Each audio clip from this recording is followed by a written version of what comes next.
αναλύσουμε τι συμβαίνει στο μέτωπο του πολέμου Ιράν, Ηνωμένων Πολιτειών, Ισραήλ, Χεσμπολάχ.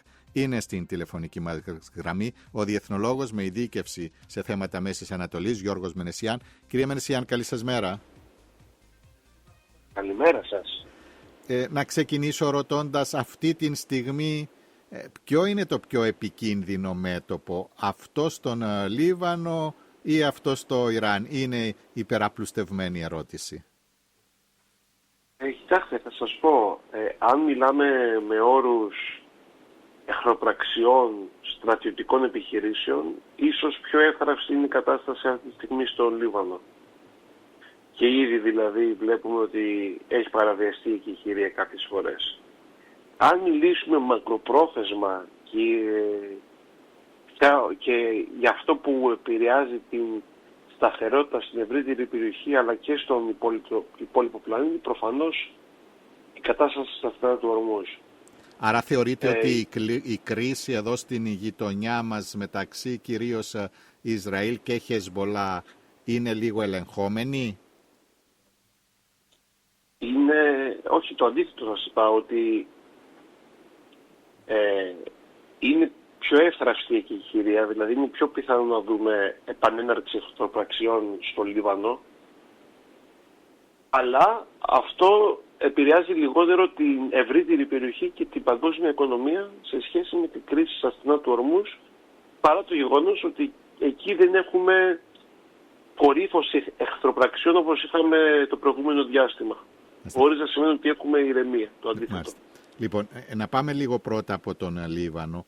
Είναι πλέον σαφές ότι το Ισραήλ θέλει να μετατρέψει περίπου τον Λίβανο σε μια Γάζα, δηλαδή στο νότιο Λίβανο, σε μια περιοχή την οποία θα ελέγχει πιθανόν και με την καταστροφή περιοχών. Ναι, κοιτάξτε, είναι πολύ σημαντικό αυτό που λέτε. Να θυμίσουμε και να θυμηθούμε κι εμείς οι ίδιοι ότι ο Λίβανος, ο νότιος Λίβανος, βρισκόταν υπό Ισραηλινή κατοχή μέχρι το 2000. Τότε το Ισραήλ δεν έχει προχωρήσει στην εφαρμογή πολιτικής καμένης γης. Αποχώρησε το 2000 επειδή πιέστηκε πολύ στρατιωτικά από τη Χεσμπολά. Το ίδιο προσπάθησε να κάνει το 2006, δεν κατάφερε. Το ίδιο έκανε πριν από 1,5 χρόνο, πάλι δεν κατάφερε. Τώρα όμως, με την εφαρμογή αυτής της πολιτικής, δηλαδή με την καταστροφή, την ολική καταστροφή οικισμών, ορκιών κλπ. Βλέπουμε ότι αυτό κατά πάσα πιθανότητα είναι μια πρακτική με στόχο την μόνιμη παρουσία των Ισραηλινών δυνάμεων σε αυτές τις περιοχές που έχουν καταληφθεί από τις IDF, από τις Ισραηλινές δυνάμεις.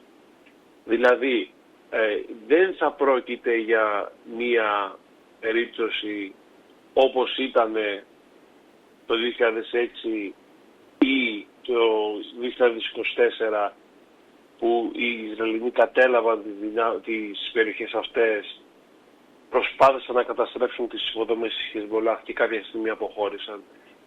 Υπάρχει ο φόβος ότι αυτή τη φορά η Ισραηλινή κατοχή θα είναι μόνιμη, όπως είναι για παράδειγμα στα υψίπεδα του Γκολάν στη Συρία.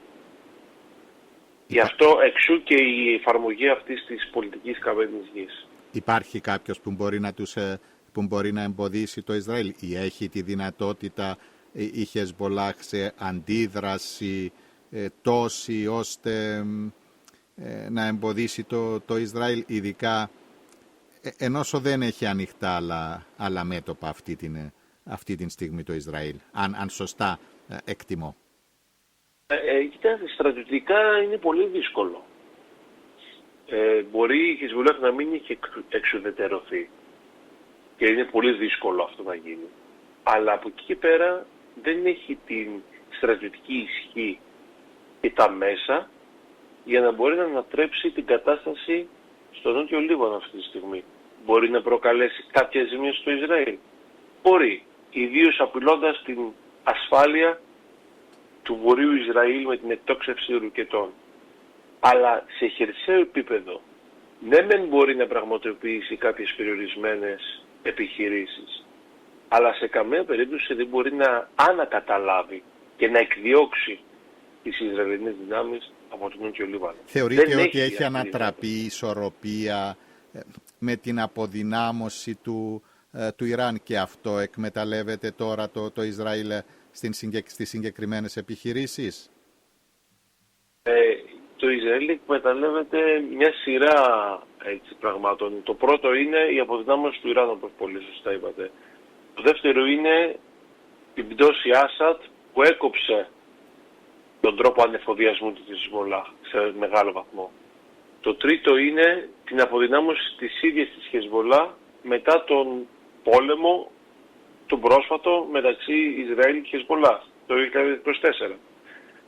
Και το τέταρτο είναι ότι εκμεταλλεύεται και την εσωτερική κατάσταση στο Λίβανο, όπου υπάρχει μια κυβέρνηση, ένας πρόεδρος αλλά και ένας πρωθυπουργός, οι οποίοι είναι διατεθειμένοι να συνομιλήσουν με το Ισραήλ και να προσπαθήσουν να περιορίσουν την παρουσία της Χεσμολάχ στην χώρα. Και αυτό είναι πολύ δύσκολο, αλλά είναι ένας παράγοντας. Θα περιορίσουν την παρουσία της Χεσμολάχ σε αντάλλαγμα στην ουσία για παραχώρηση μέρους εδαφών στον έλεγχο του Ισραήλ, σωστό?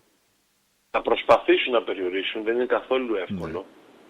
Διότι ακόμα και με όλες αυτές τις αδυναμίες που έχει η Χεσμολάχ για τους λόγους που μόλις αναφέραμε, παραμένει η πιο ισχυρή στρατιωτική ομάδα εντός του Λιβάνου, ξεπερνώντας ακόμα και τις λιβανικές ένοπλες δυνάμεις.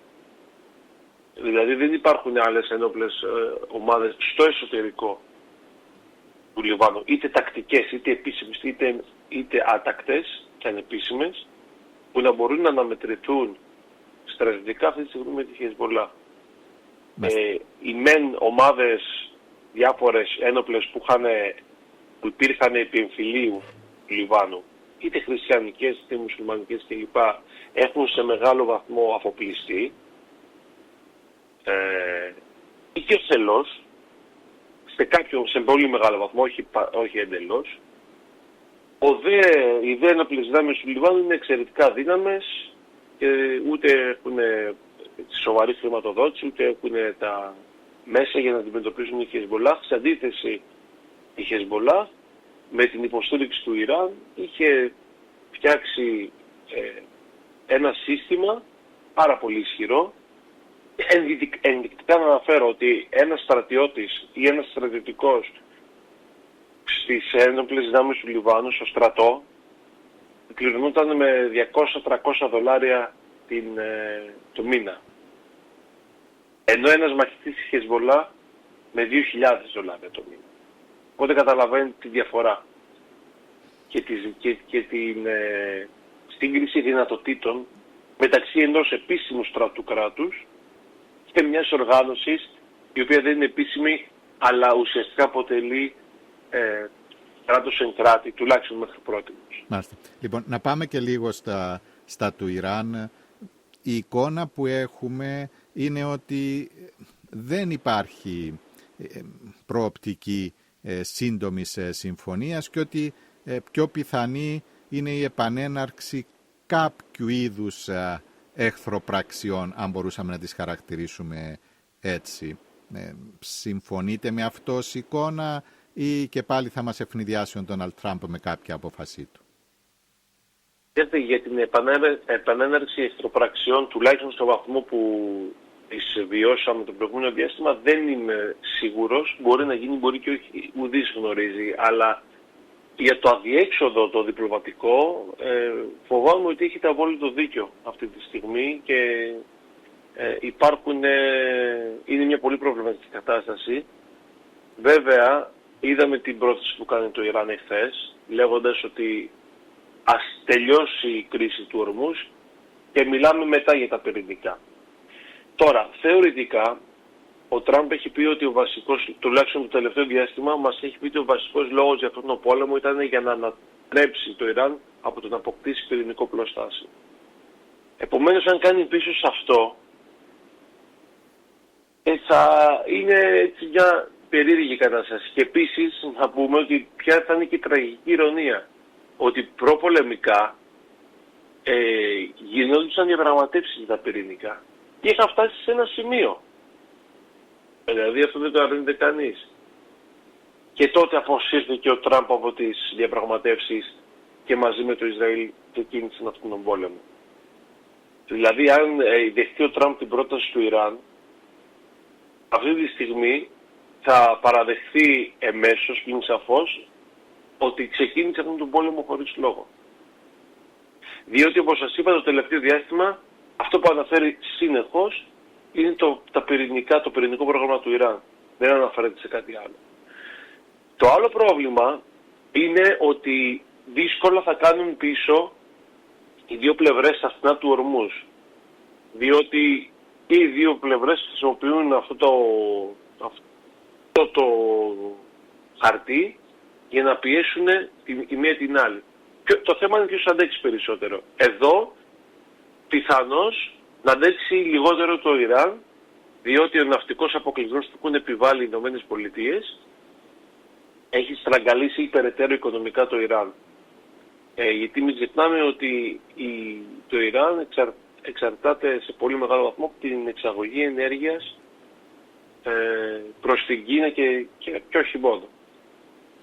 Μάλιστα. Και το τρίτο που είναι ίσως αγκάθι για τις διαπραγματεύσεις, πέρα δηλαδή από το χαρακτήρα Τραμπ κλπ, είναι ότι εντός του Ιράν έχουν επικρατήσει αυτή τη στιγμή οι πιο σκληροπυρηνικοί των σκληροπυρηνικών και έχουν καταφέρει να περιθωριοποιήσουν εντελώς μια ομάδα ανθρώπων του καθεστώτος που συγκριτικά με τους άλλους είναι πιο μετριοπαθείς, όπως είναι ο Υπουργός Εξωτερικών, όπως είναι ο Πρόεδρος του Κοινοβουλίου, και ήταν αυτοί οι άνθρωποι που είχαν διάθεση για διαπραγματεύσεις, αλλά τώρα έχουν επικρατήσει οι πιο σκληροπυρηνικοί από όλους, που συνδέονται κατά βάση με τους φρουρούς της Επανάστασης και τον νέο γραμματέα του Ανωτάτου Συμβουλίου Εθνικής Ασφαλείας, και αυτοί οι άνθρωποι έχουν δείξει, και το ρεπορτάζ αυτό λέει και αναφορές, ότι δεν θέλουν τη διαπραγμάτευση, δεν θέλουν κανέναν συμβιβασμό σε κανένα ζήτημα, ούτε στα στενά του Ορμούζ, ούτε στο βαλιστικό πρόγραμμα, ούτε στο πυρηνικό πρόγραμμα, ούτε στην υποστήριξη οργανώσεων όπως η Χούθη και η Χεσμολάχ. Μάλιστα. Λοιπόν, να μείνουμε μέχρι εδώ και θα παρακολουθούμε τις εξελίξεις.